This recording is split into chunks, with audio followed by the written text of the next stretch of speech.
for you to see different aspects of fracture. You can get more details about things. I will send you those documents so that you can learn more about the fracture.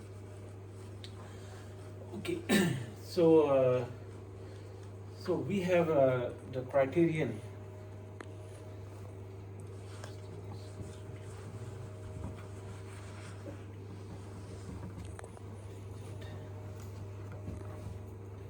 Okay, so the fracture criterion that we have finally is in between the external, just like it's in case of other structural design. You have external loadings,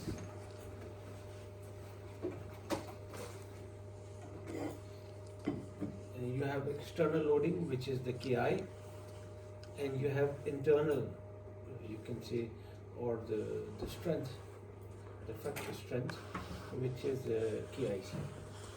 So KI is the stress intensity factor. It depends on the loading loading system. You know, if it is bending, if it is tension, if it is uniaxial tension, or it is biaxial tension.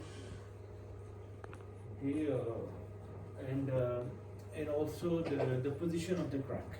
If it is a crack on the edge of the specimen, if it is a crack in the middle of the specimen, so you can see different types of these cases, and you can get the formulas which you can get from literature very easily to calculate the value of Ki. Again, this Ki is a parameter for linear elastic fracture mechanics. Okay, when I say linear elastic fracture mechanics, that means when Ki equals to KIC, you have a step in the crack.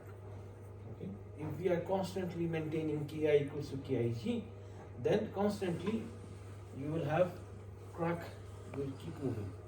But the thing is, as soon as Ki becomes equals to KIC, there is a step in the crack, and then the Ki value reduces.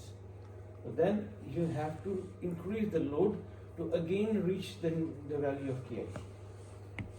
Okay, so that's why we have, but if you keep maintaining Ki equals to KIC, then you will have crack very abruptly, instantly, propagation of the crack throughout the specimen. So this is called, what I explained to you last time, this is called the brittle brittle fracture or linear elastic fracture. That means when you reach Ki equals to KIC, you have cracking.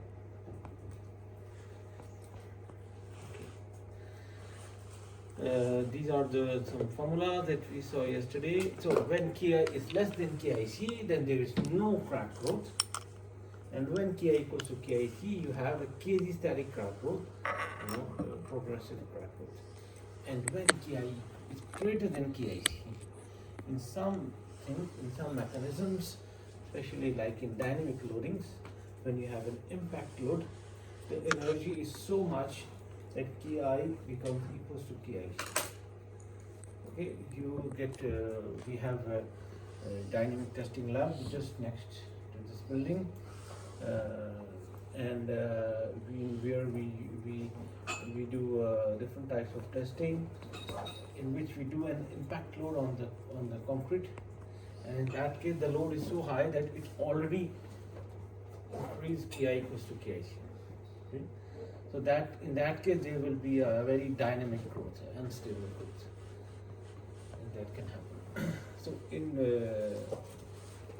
buildings, usually we have KZ static crack growth, except for the earthquakes or for other where the energy is so much, then there is a dynamic crack growth. So we have three types of, you can say, modes: mode 1, mode 2, and mode 3.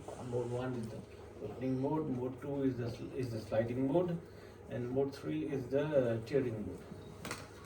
Okay. So one thing you might have noticed that for fracture mechanics, For applied fracture mechanics, you already need a previous crack. If there is no crack previously, then you can't apply fracture mechanics. So basically, fracture mechanics is a law of increasing the crack length, of advancing the crack. So we assume that in all materials, in all structures, there are already some existing cracks. Okay, and with the loading, the crack can tear, crack can open, crack can slide, etc. Okay, so the example that I have given you last time, there are different examples that I have. For example, there is a plate, and if there is a crack in the middle, okay, and if you apply these kind of stresses, okay, so before the crack, the trajectories were linear, the stress trajectory, and when there is a crack here, at the tip of the crack, you can see this trajectories, they go like this, okay, and we assume that in linear elastic fracture mechanics, that at the tip of the crack, the stress is maximum. Okay, so we have this development of this zone also, which is called as stress relief zone. Okay, we will talk about it in later stage. Where this is a zone just like the micro cracking zone. We have stress concentration, or you can say the stress relief, or the term that I used last time. It was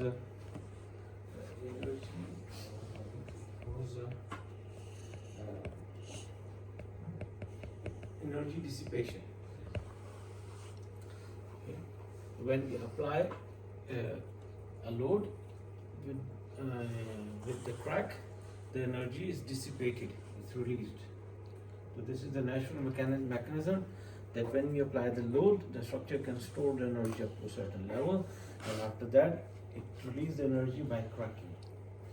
Okay, so around the crack, there is a zone in which you have the plasticity or micro cracks.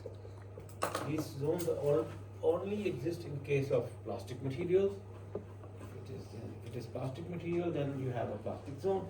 If it is a crucible material, you have a cracking zone. So that is an extra zone in which also contribute to the stress release or stress dissipation, and this zone is called as stress relief zone. Okay, so you know the criteria that we used last time for the definition of the crack is that input energy is equals to or is equal to you can say elastic energy plus non-linear energy. Okay. So if you apply a load, on a plate with an existing crack, okay, with the crack length equals to A, and if you apply a load, how much is the work done? The work done can be calculated simply by calculating the displacement of this point, okay, and the load. So the work done can be calculated by the displacement and the load, and this is the input load. So the input load is equals to this, the increment that we apply is equals to the difference in the load based on the previous load and the displacement that you have. Okay, so this is the input energy that you are putting in the structure. Okay. So the increment in the work done, or delta W, okay, delta W is equals to the difference in the energy in between these two time steps. Okay, this is the delta energy that you have supplied to the structure, and this energy is the input energy. So this energy is consumed by the fracture energy, and that fracture energy, how do you calculate the fracture energy? Is the change in the crack length. Change in the crack length. Of course, this is not just the crack length; it is the surface of the crack. Because when you open it, or when the crack moves, a new surface is created, and that new surface is delta A multiplied by the thickness of the specimen. So the thickness is noted here, B. Okay. And this is the total crack. So we need an energy, a parameter which is called energy dissipated per unit crack. Okay, this term is very important. That means for a unit crack length, a unit crack surface, how much energy we require. Some materials they require a lot of energy, some materials they require less energy. So this is called you can say specific fracture energy, or sometimes you call it also as crack growth resistance. This is a parameter of the model. It is just like it is similar to here we call it R. It is the same that you have seen previously. Okay. What was GIC?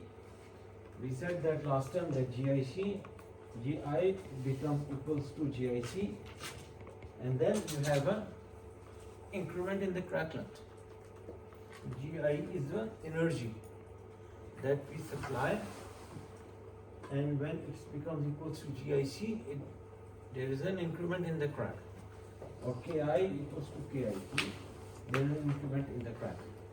So the question is, how much energy we need to have a unit crack jump? Okay. So if we know, if we want to crack a specimen like 2 millimeters, so we just have to multiply the unit, the energy required for unit crack length to the crack length that we have. Okay. Because for the design of the structures, in most structures, we specify that the cracking should not exceed this length, or the crack opening should not exceed this limit.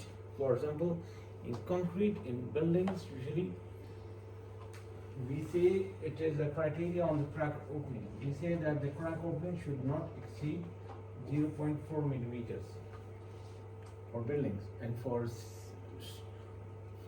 structures close to sea or in harsh environments, we say that the crack should not open more than 0.2 millimeters. So we have the criteria already for concrete structures, reinforced concrete structure, and based from the crack openings, you can extract the crack length also. So basically, we have a criteria of fracture, and we say that the fracture crack should not grow this much. Okay, or this is the limit of the growth of the crack. So from that, we can, if we know the value of R, we can know the value of the energy that is required to produce that crack, and that can help us to calculate the value of P. Okay, because we have the relation in between the input energy and the nonlinear energy. Okay, so this crack growth resistance is just like this GIC. So here you have the total energy, and if you just divide it by the crack, the length of the crack, then you can get the specific energy, which is called as crack growth resistance. Okay, so this is also an energy. Okay, so we can have the relationship. So this is the same. Input energy is the delta W. This is the input energy that you have supplied, and I have explained you it is equals to, it is the energy which is the product of the load and the displacement. Okay, this is the input energy. If you subtracted the elastic energy, okay, and you get the fracture energy. Okay, and the equation for fracture energy you have seen, it is equals to the length of the crack, the width of the specimen multiplied by the specific fracture energy or crack growth resistance. Okay, this crack growth resistance, I don't have the time to talk more about it. So usually we think that crack growth resistance is the same. That means if the crack has to go, if this plate is in tension, if the crack has to go from here to here, so unit crack growth, we require the same amount of energy. But this is not the case. Okay, in most cases the crack growth is same up to a certain height. But when crack tip reaches the back face of the specimen, there is an impact, there is a confinement on the crack. Okay. For example, if you have it is called a boundary. Okay. So basically, you have a R, and this is the length of the crack. If the crack has to go from here to here, okay, usually the R value is constant. This is generally in the case. But when crack reaches the back face, from the boundary, there is a boundary effect. Okay, so there is a boundary effect, and this value can change. And this value can change, and it can go up. Okay. This is for quasi-static crack growth. Like crack is going slowly. But if you have dynamic loading, then the crack growth depends on the dynamic loading. For example, if you are applying the load at a very high speed, okay, or there is a vibration, okay, based on, this is not just a parameter which is constant. It depends on how you are increasing the load. If you are increasing the load very quickly, then this can change it, because of this is actually a time dependent parameter. But in quasi-static crack growth, for example, in case of designing of reinforced concrete structures, they don't usually we don't take into account the time dependent behavior. But if you are working on the impact loadings, on high speed loadings like vibrations, okay, then you need to take into account the time dependent behavior. So for example, if you are applying the load at a very fast time, okay, that means the delta P, the loading rate. When I talk about the time, it's called loading rate.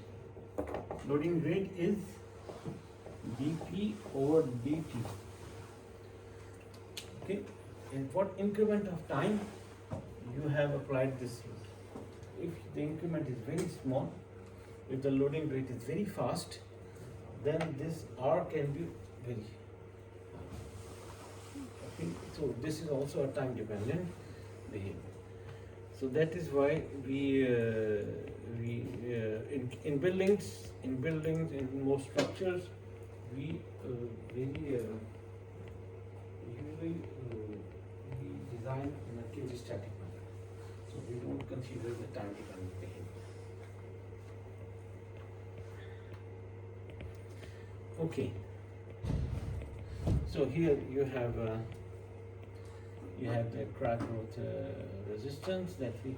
So now I have used another term instead of R. You know, here I use R. So I am just trying to change the term so that you are not confused with the term. Okay, I want you to know that this R and this what is the significance of G? Okay, so G is the energy that is supplied. Okay, and R is the material parameter, which is the crack growth resistance. Okay, so when G is less than R, there is no crack growth. So this equation can only work when G is equals to R. Okay, if there is delta A equals to 0, so this means this will be equals to 0. So this equation can only work if delta A is not equals to 0. Okay, so that means the energy that you are supplying is equals to the elastic energy, and there is no crack growth. This minus this equals to 0 when the delta A is equals to 0. We are in the elastic phase in which there is no cracking. But as soon as G, the energy supplied, is equals to R, okay, crack growth resistance, then you have an increment in the crack. Okay, and this is the quasi-static growth. And of course you have the dynamic growth in which the increment is very high. So this thing happens, this change in this G is happening very quickly if we have increment in the crack. Okay, so coming to this I already discussed. There is a relationship between the G and the KIC, or the G and the KI. Okay, this is the stress intensity factor, and this is the energy release rate. Okay. All right. So now we have to see the limitations of this formula. You know the basic principles of linear elastic fraction mechanics. Now we need to know its limitations. I have already discussed with you the limitations, that this is for linear elastic fraction mechanics. That means if the crack, everything is happening at the tip of the crack. Okay, for example, okay, and the stress that we are calculating is only at the location which is very close to the crack. If your cracking is happening in a big zone, okay, and so in that case, this equation, this simplification that we have done is not applied. So we have different effects due to this problem. Okay. If we try to apply linear elastic fraction mechanics, okay, if we try to apply linear elastic fraction mechanics on the materials which are not linear, then what will happen? Okay, let's recalculate the value of KIC from experiments. Okay, on a typical specimen of concrete, let's say this size of specimen, and we calculate the value of KIC in the lab. Okay, when KI becomes equals to KIC at the failure point. Okay, and so we are trying to apply it. So we will see that KIC is not a constant. It depends on the size of the beam that we are testing. Okay, this, for example, if you are using the concrete, if you are using a smaller specimen, you are getting the smaller value of KIC. If you are getting a larger specimen, you are getting a bigger value of KIC. So that means KIC is not a material property anymore, because this is a property of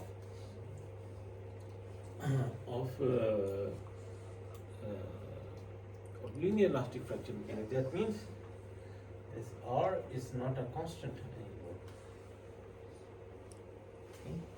So this is one of the limitations that they have noted, when they are trying to apply the theory of linear elastic fracture mechanics to concrete, and they notice that they are not getting same value of KIC. Okay, that they changed the material, they used mortar in which the aggregates are smaller. Okay, so they say that they saw that this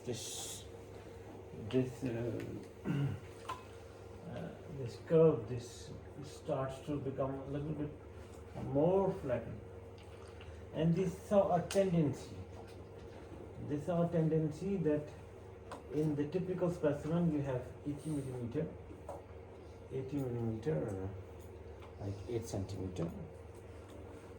This was okay. I never saw a small specimen of mortar of this size. It's very difficult to construct a good specimen of mortar because mortar does not have aggregates in it, and it can crack because of the shrinkage, because of the other problems. Same goes to cement paste. If you make a large specimen of cement paste, it's never be in a good shape because of the shrinkage problem and because of the cracking, which will damage the specimen before you can test. So the test values that we will get will never be accurate. So that's why we limit our specimens to a certain length. In concrete, we can make a big specimen. That's not a problem because concrete has aggregate. It stops the shrinkage, and we don't have much of the problem. Okay, so we can test very large specimen in concrete. So we saw that in concrete, if we apply linear elastic fracture mechanics, it's not, the curve is still steep, it's not flattening. In mortar, up to the zone they have tested, they saw that initially it was steep, and then they saw a tendency that it's becoming flattened. But they can't do specimens of very large sizes. Maybe if you do the specimens of 200 millimeter, they will see that finally KIC is becoming constant. Okay, and but we can't do those experiments in lab. This is the problem. And similar goes to cement paste. They already noticed that they are seeing the flattening of the specimen. So that means if you want to apply KIC for linear elastic fracture mechanics, we need to calculate the value of KIC from a very large specimen. Because in large structures, for example, if you, giving you an example of mortar, for example, we have plaster of mortar, okay, we have floors, okay, that we use, the floor screed, that we use for heating the floor, or other, you can say, mortar application. Usually they are very large, and they can crack. But to apply the linear elastic fracture mechanics, to apply any of these linear elastic fracture mechanics, we need to know the value of R, or we need to know the value of KIC. Otherwise, we can't calculate the load, because the relationship is to know the value of KIC. So we have to know the value of KIC. But the KIC cannot be calculated on a smaller lab. We have to make a very large specimen to know the value of KIC. And you see here. Okay, so for example, for the concrete, this is going like this, it is going straight like this. So maybe at this point it starts to become flattened. But we can't make this size. This size may be like 10 meters. We can't calculate the value of KIC for a specimen of 10 meters. This is not possible. Even if you construct it, there will be many errors in the experiments. So this linear elastic fracture mechanics cannot be applied to concrete. For mortar, again, this starts to flatten, and it might start to flatten at some point. So again, we have some problem. To cement paste, to calculate the value of KIC, yes, If we are able to do some experiments like in a range of half a meter, then it might be possible to apply the K. So in cement paste, I have seen work where they apply linear elastic fraction mechanics, but still I don't agree that it is correctly done, because still we have this effect, and this effect is a very famous effect on the property of the Kaziphoto material. The same thing happens to wood. Can you explain why the linear elastic model is needed for the larger beam depths? Because here it looks like the linear zone is in the smaller depths, which we would usually expect, like the linear zone controls like the very small, the first effects. But you're saying it's the opposite, that the non-linear controls this region that they're showing, and the linear is needed for larger beam depths? Yes. Basically, we have seen different assumptions when we are studying here. So when we are studying this crack growth, okay. One of the limitation was this, that we assume that the crack should be very big as compared to the value of R. Okay. And if you this is for a specimen with an infinite linear dimension. Okay. So the equation that you have seen, the equation that you see, so the equation for you can see here, it is for an infinite length, in which we don't know the dimensions. But if you have a smaller specimen, let's say if you have a specimen of half a meter, okay, and you are trying and you have an initial crack, and you want to know the value of KIC, and you want to know the value of KIC, okay, at which the crack will go. Okay, so for that we need to know the value of, we need to know this equation. If you use this equation for this case, because this equation is for this case. So if I use the equation for this case, in that case I need to know the dimension. I have to use the dimension here. Okay. So the thing is that here you can only get the true value of KIC if the specimen is large. Because if I plot the KIC,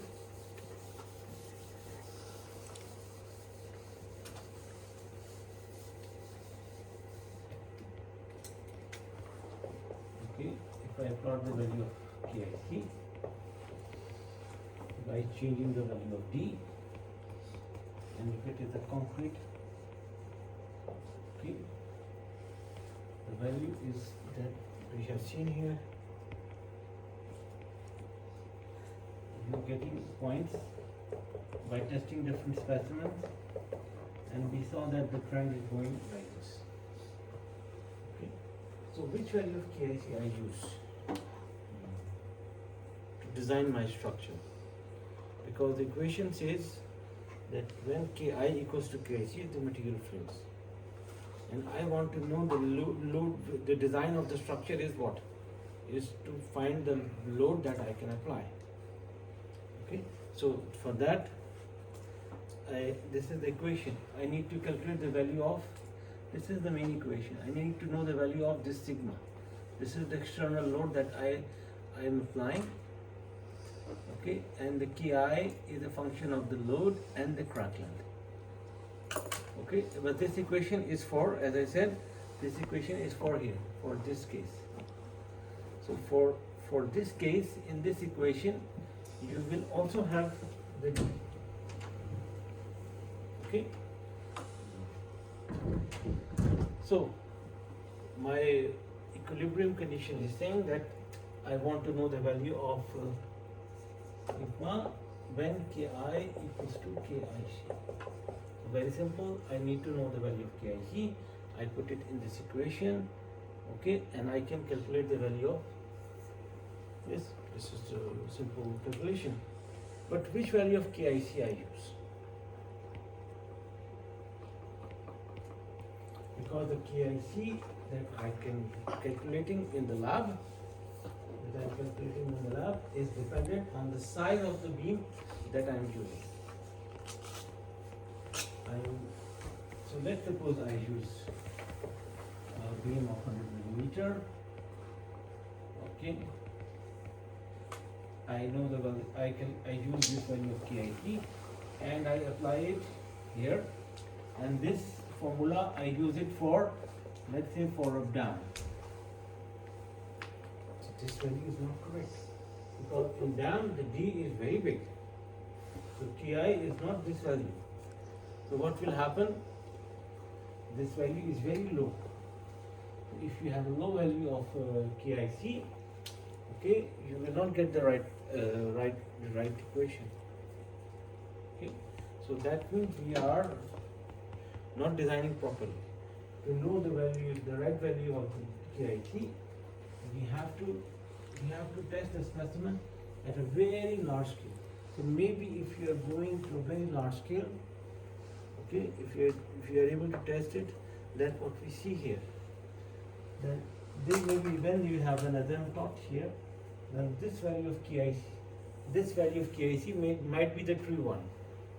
But we can't get this testing. We can't do this testing in the lab.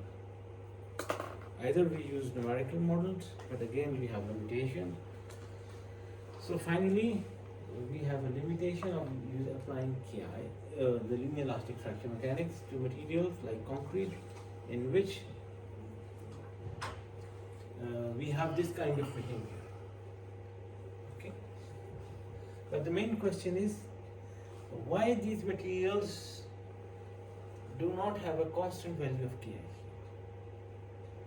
Okay. If you use, for example, glass, if you use a glass material, okay, in glass you don't have a problem. If you use glass from, let's suppose, from you have 10 millimeters, you have 100 millimeters, your KIC will be the same. In glass, it's not a problem. In ceramics, it's okay also. Okay, in cement paste, you have something like this. Okay, so this zone is not a good zone, but this zone is a good zone. So if your specimen that you're testing in the lab is in this zone, then it's good. But if you are testing in this zone, then this value of KIC is not good. Okay. Because the goal is to use that value of KIC and apply it to the real structure. And the real structure is very big. Okay. This is one of the limitations. But the question is, why these materials, they don't have the same KIC when they are small? The question is, why these glass, they don't have a problem, but why these materials have this thing? So you have seen that the basic derivation of KIC. What is the KIC? Or what is GIC? Or what is R? Let's say what is GIC. GIC is like KIC, right? Okay, so what is GIC? GIC is the energy that is consumed by the material, okay, until it cracks. So if I applying the load on this material, on this table, okay, when G becomes GIC, it will crack. Okay, and we want to know what we do is is a, how do we determine the value of the GIC? Let's suppose you have the specimen. You have this board made of concrete. Okay, and you want to know the value of GI. How do we do? We take it to the lab and we test it. Let's suppose in tension like this. When you test it in tension, you already have a crack. Okay, you already have a crack, and you not want to know the GIC. So you keep applying the load on both sides. The crack is moving, and it goes here. Okay, so the load diagram that you get is P that you are applying and the displacement in that. Okay, so you before the cracking, there is always elastic zone in which Ki is not equal to Kic. Okay, as soon as K becomes equal to Kic, there will be a crack. Okay, let's suppose this is a crack from P1 to P2. Okay, you have a crack from P1 to P2. Okay, if you keep applying the load, you are here now at this time. You have to increase the load to go to A3. Go to A3.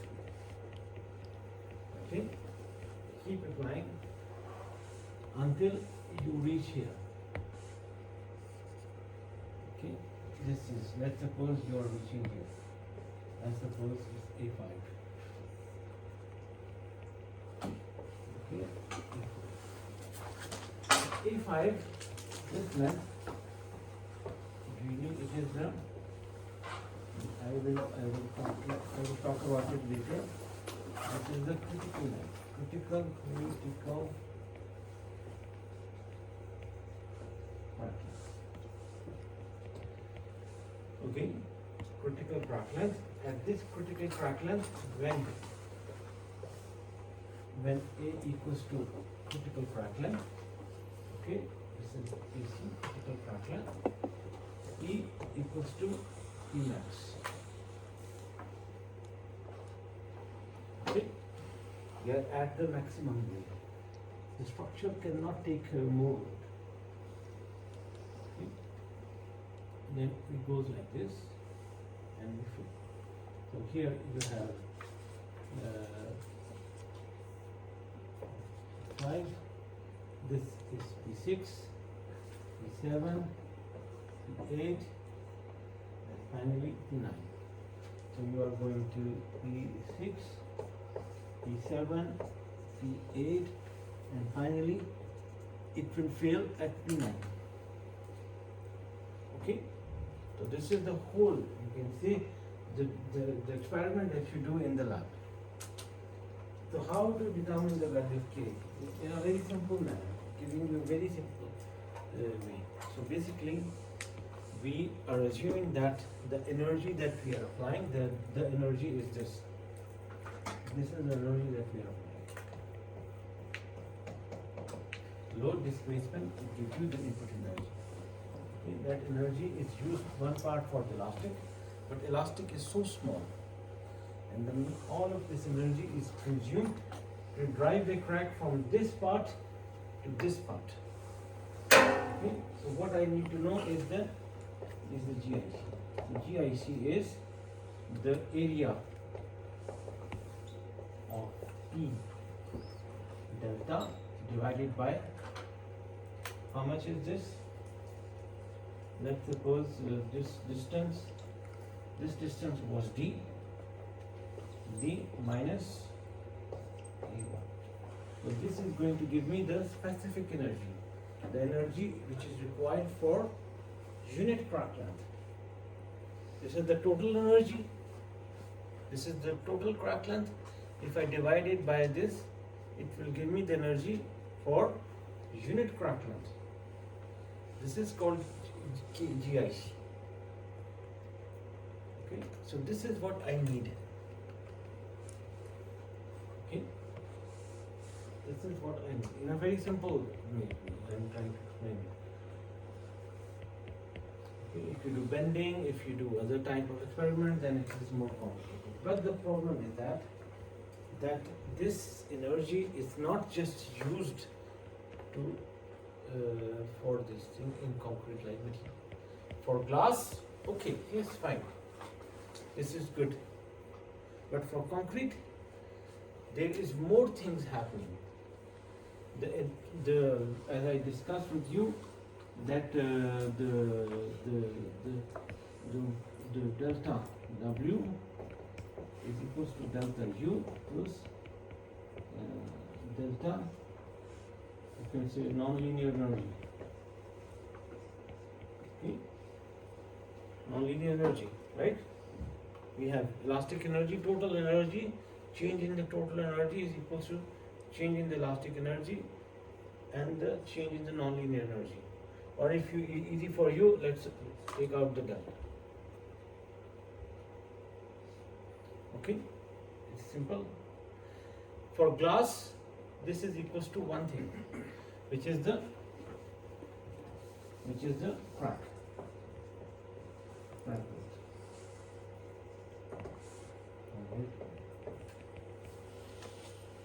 Okay, but this is for glass.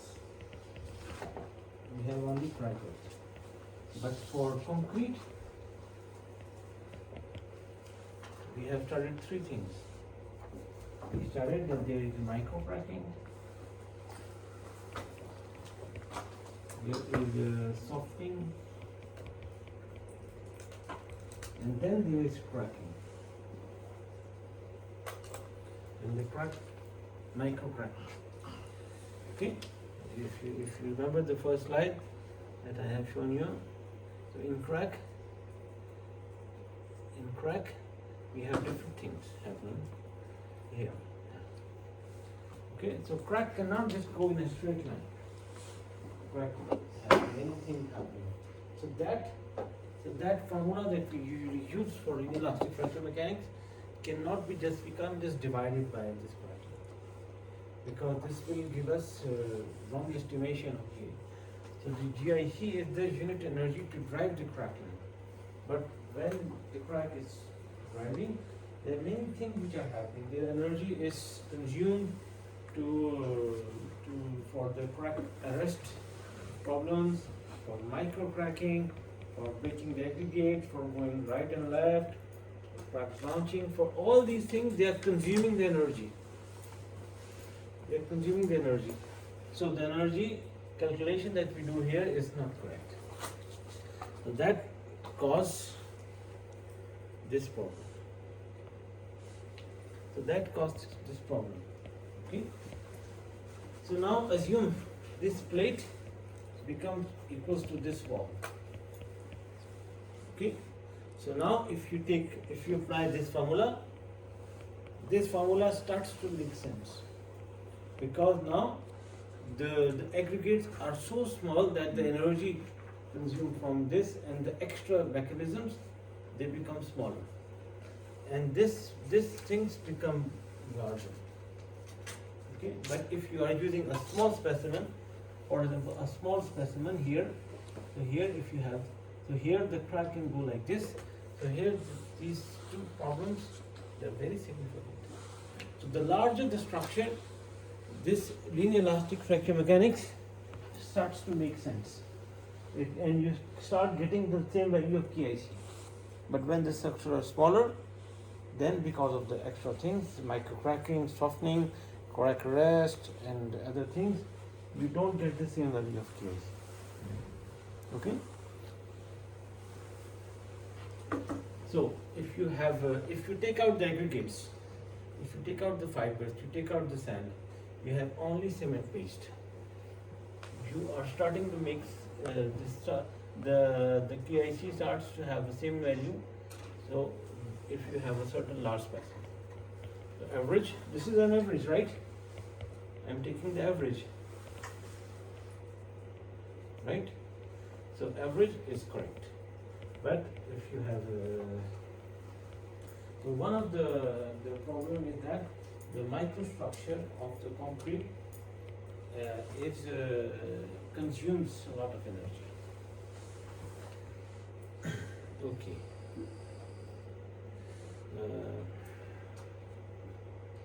Okay, now just to give you the overview of what I discussed last time, that like a glass linear elastic fracture mechanics, the damage is only locating in the front tip of the crack. However, in concrete, the damage is, or the cracking is in the fracture process zone, which is called F.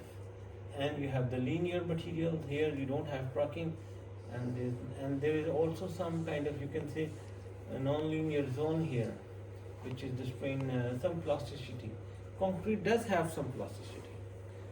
Okay, it is because of the cement. Cement is a little bit plastic. It's not completely brittle. It has some plasticity. Okay, but very, very small. So these zones are normally overlapped. But for metals, the fracture is very small, but you have a large plasticity or non-linear zone. And the fracture zone is very small. Okay, so linear elastic fracture mechanics is okay, it's good to apply on linear fracture. It's good to apply for the metals, taking into account the energy which is consumed in the plastic zone. Because in metals, instead of this, you have this plus plasticity. The plasticity is also consuming the energy. But in concrete, you have all these things which are happening. Okay, now our goal is to correct a little bit the linear elastic fracture mechanics laws. Okay, so we have, if you take the main equation of the crack of this stress, we already saw this equation in the previously. If I show you, we already saw this equation many times, starting from here. Okay, this was the equation of this stress distribution. Okay, and then we use this equation for this case, in which you have this equation. Okay, the sigma 2 is the stress in front of the crack, and R was the distance from the tip of the crack to the point where we are calculating the value of sigma 2. Okay, so this is the same equation. Okay, so this equation tells us when I'm in the tip of the crack, when R equals to 0, the stress becomes equals to infinite. This is what our linear elastic fracture mechanics equation tells us. But this is not real. The stress cannot go beyond a certain level of stress. That is called a yield stress or tensile strength, or whatever you can name it. Okay, so the stress can go like increasing when getting close to the crack tip, and after that it cannot go to infinity. It has to stay constant. This is you can say that this is the plastic zone. In plastic material where you have yielding, this is the yielding zone. That the zone that you have seen here. Yes. Okay. So this is the first correction, that we can assume that stress goes from here to here, and this distance is called RP. Okay, when R equals to RP, the stress becomes equal to sigma YY, and we say that we already achieved the value of KIC. So when the stress becomes equals to sigma Y, the KI becomes equals to KIC. Okay, if I put in this equation the value of KI equals to KIC, okay, KI equals to KIC, sigma YY becomes equals to sigma Y, and R becomes equals to RP, right? So from that I can know the value of the length of this zone by this equation. And if I write it in this way, I take the square and take the r here, and then I can write this equation like this. So this can tell us this non-linear zone in front of the material, and this depends on the value of the KIC and the value of the tensile stress, the yield stress. Okay. Okay, now again this problem is not solved because we are not considering this extra zone. Okay, we are consuming only this zone. So this zone we are ignoring. We can't ignore this zone also. So what we do is we can bring the crack back so that the extra zone that we have, the extra zone that we saw here, okay, this area becomes equals to this area. Initially the crack tip was at the location of D. Now we have taken the crack tip back so that this area becomes equals to this area. Okay, so before the crack tip was here. Okay, so this area we were not considering, so we have pulled back the track. Okay, and now we have this zone. Okay, so if now when we again using the same equation we have, okay, this is the RP naught, and this is, let's suppose this is the R1. Okay, so we have the same equation. Okay, and we can again calculate the value of the RP naught, and RP naught is this one. So if you see the comparison between this and the previous equation, okay, so I have calculated this area by calculating the integral in this, because you have this equation. The integral says that when R value goes from RP naught to R1, okay, RP naught to R1, so we have taken the area in this part. And finally we can calculate the value of RP naught. So if you see this value of RP naught, it is double the size of the previous RP naught. So here we have 1 over pi, and previously we had 1 over 2 pi. This part is the same. So here we have 1 over 2 pi when we were not considering this. So this is becomes equals to 1 over pi. So it has doubled the area. This is a good estimate for metallic material in which we have the plastics.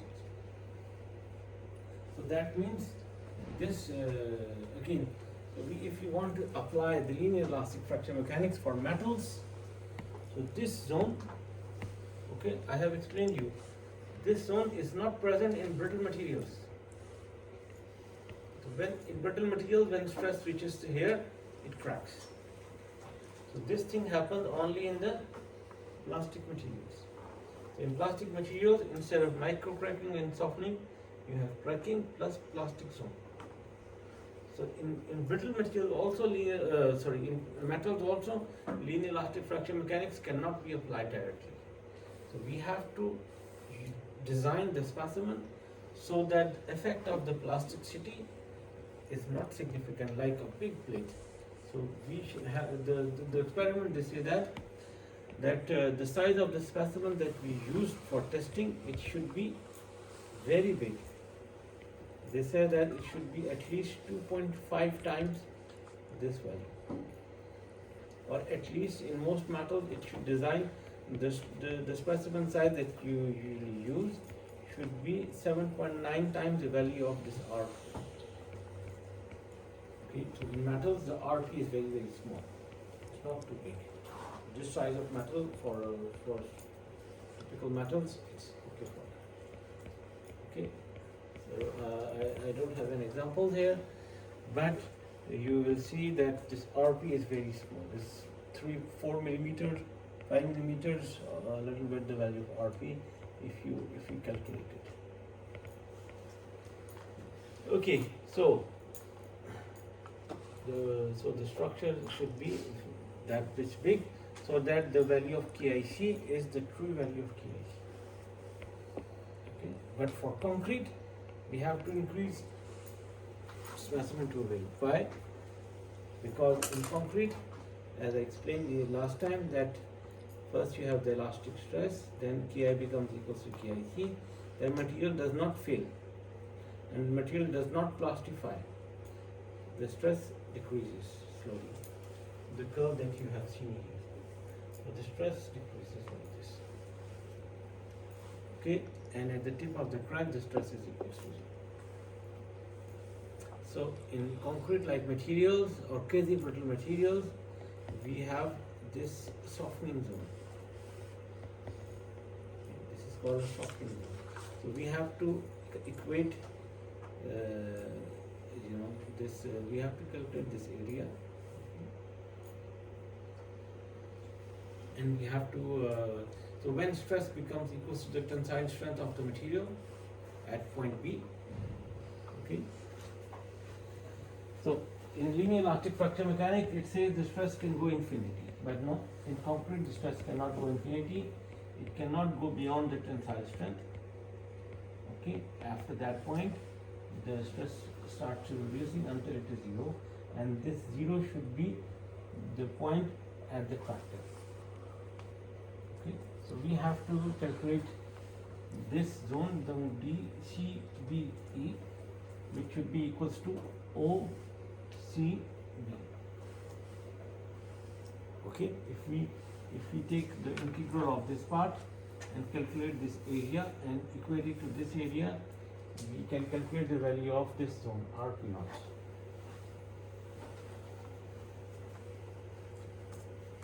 Okay, and this is the first estimate that Irwin researcher has done, and it was equals to 2 over pi. So that means it's double the size of the previous metals. In metals you had what, 1 over pi. So in concrete we have 2 over pi. So that means it has doubled the size. But here we have assumed that this part, this is linear. In reality, this is not a linear. In reality, it is not like this. It is not like this. Or it is, okay, it goes like this. It goes slowly and slowly. And becomes. So we can say that this is close to an exponential curve. Okay. If you use an exponential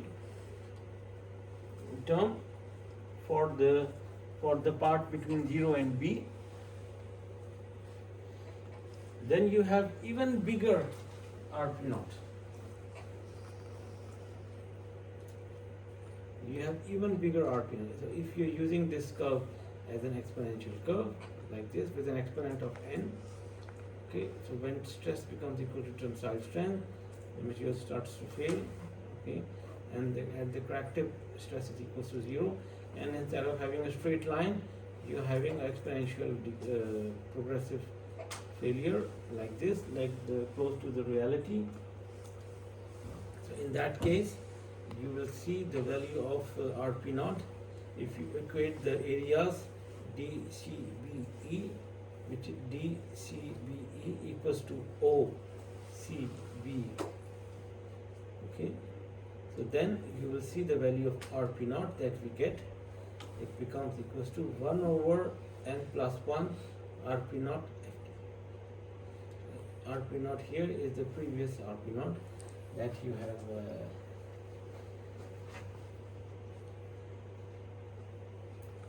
RP0 here will be equals to this equation. So if we have the triangle, it is 2 over pi, okay, and if it is an exponential, okay, the exponential term, the smallest exponential term is what? The smallest exponential term is 1.1, let's suppose, or 2. Even if we use 1.1, the exponential term, the first, exponent term here. So if you even use 1.1 here, it cannot be 1, right? It has to be bigger than 1 to have an. Even if it is used 1.1, it becomes equals to 2.1. It is bigger than the initial estimate that we have for a linear, because previously we had 2 over pi, right? We had 2 over pi. If you use the linear, so if you use an exponential, it depends on the exponent of this. Okay. So if you calculate this value of RP naught of concrete, you will see that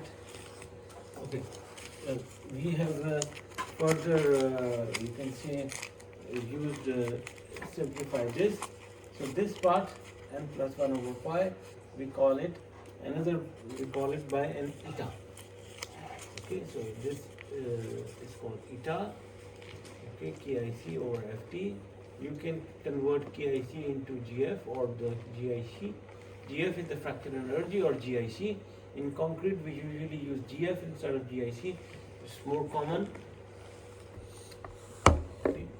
So eta is constant. It is equals to n plus 1 over pi. Okay. And finally, we get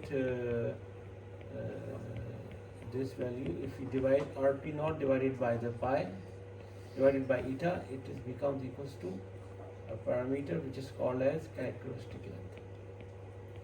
Okay, so characteristic length of LCH is equals to RP naught over eta. Okay, so this characteristic length is a very important parameter. If you work in a design office and you design concrete structures, like you're working for Aegis or for Vinci construction, and if you're working on the design, final element modeling of concrete structures, or any design office for important structures, not like buildings. In buildings, we usually don't use the fractal mechanics. We simply use the engineering equations. So you need to know the characteristic length. So in most cases, the characteristic length is equal to 0 to 1.1 to 0.4 meter of concrete. So your size of the specimen should be very big if you want to know the true value of KIC. Okay, so this is having so your size is okay. It can go up to 2 meters also.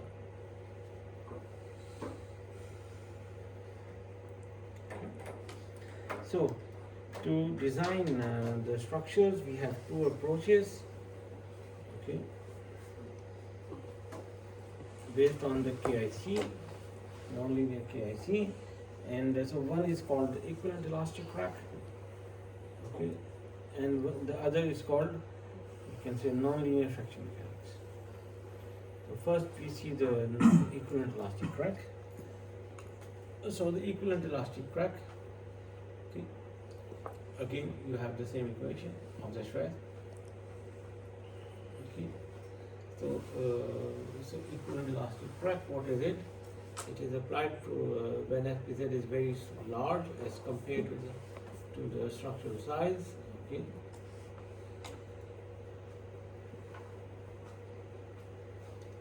So in that case, you have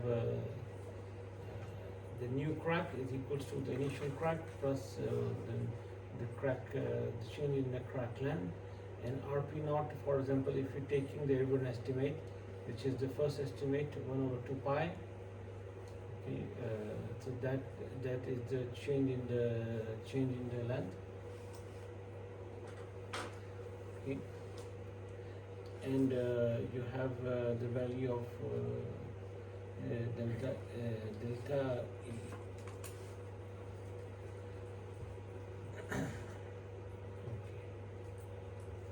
I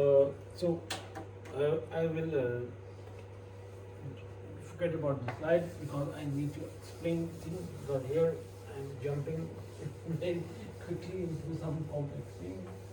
Okay, I have to give you another new explanation based on this, and then we are going to stop the lecture because I have an emergency and I have to go. And I will. I have already given you slides, so you can consult the slides. Okay. Okay. So this is the crack, right? And this is the crack. And in front of the crack, we have seen that there is fracture processing. This is careful in concrete. This fracture process zone will be very good. Okay. Now, the question is that in concrete, actually, the crack tip is not well defined, because crack tip, to find the crack tip is not possible, because this is the fully cracked zone in which the material is free, and it is a stitched material in which the material is not yet free. There is cracking here. So where is exactly the crack tip is? It is very difficult, or it is unreal to know, to say that this is the crack tip. So linear elastic fracture mechanics says the crack tip is somewhere in between this zone. Okay. So what linear elastic? So what actually this thing, the equivalent elastic crack approach, equivalent elastic crack approach is saying that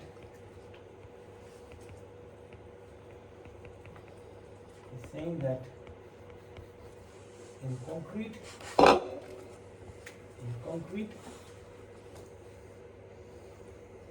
let's suppose if you have, this is real. Okay, if this is real, we can have an equivalent crack, equivalent elastic crack. Okay, equivalent elastic crack is that we don't know where is the crack tip, and we advance the crack. Okay, this is the real, and this is equivalent to real. Okay, and this, so you have this part has the same energy. This crack length is equals to the equally consume the same amount of energy which is consumed because of this fracture zone. In brittle materials, you have this. Right? So the energy is consumed to advance the crack. But in concrete, the energy is consumed for all the mechanisms, including branches, including micro cracking. So you have a main crack, plus you have an extra zone that we are assuming to take into account this fracture zone. So we are adding an extra zone in front of the crack, which consume the same amount of energy equivalent to the fracture process. Okay, so we have an equivalent crack, which is equals to the normal crack we have here, plus an extra crack which consumes the same amount of energy to the fracture process. And this makes us an equivalent, and then we can apply the principle of linear elastic friction mechanics on this crack. So we just have to know the value of this delta A. How much is the delta A? Okay, so the first estimate of delta AE, how much is this length? how much is this mean? The first estimate is equals to Rp naught minus R1. Okay, and what is the value of Rp naught? Not mentioned here. What is R1? You can go back. Yes, you have it here. Okay. So you have Rp naught minus R1. So R1 is the location where you have the initial crack, and Rp naught is the zone. Okay. So this is the first estimate of based on the urban population, and we say that R1 is equals to delta E. Okay. And finally, you have this this delta E from the equation of the R1. You can calculate the value of delta E. And delta E critical is when Ki becomes equals to Kic. Same equation, but only difference is Ki becomes equals to Kic, and this is the critical value. And this is the goal of this. Okay, that at the critical section, at the critical condition, the crack becomes equals to A naught plus delta EC. Okay, and based on this equation, they have we can design the structure.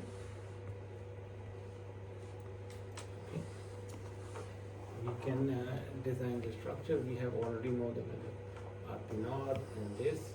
Okay, so we have the value of delta EC, and we can also express it in terms of the characteristic length.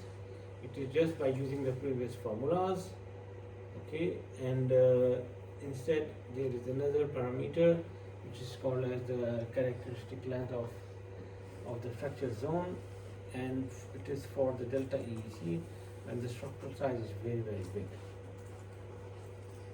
Okay. So if in this case, in equivalent elastic crack, the main idea is that when crack length becomes equal to critical crack length, the material has reached its failure. Do you remember?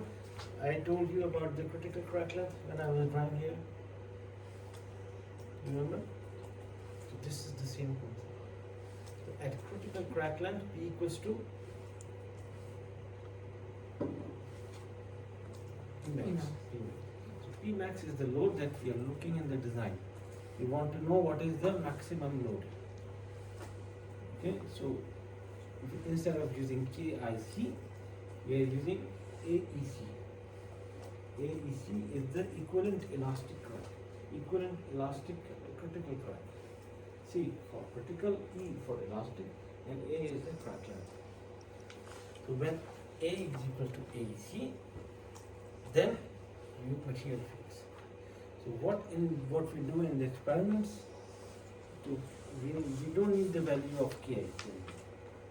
We need to know the value of AEC. And if you know the value of AEC, then we can derive the whole thing. Okay. So, in the second approach is based on the nonlinear elastic fracture mechanics. It is another approach. You can see this in the slide, and if you have questions, we will discuss next time. Okay. I'm sorry, I have a real important emergency. Okay, and I really need to go, but I have given you slides. Hold it, everyone. And if you have questions, and tomorrow we have a class tomorrow also, right? We will start a new topic.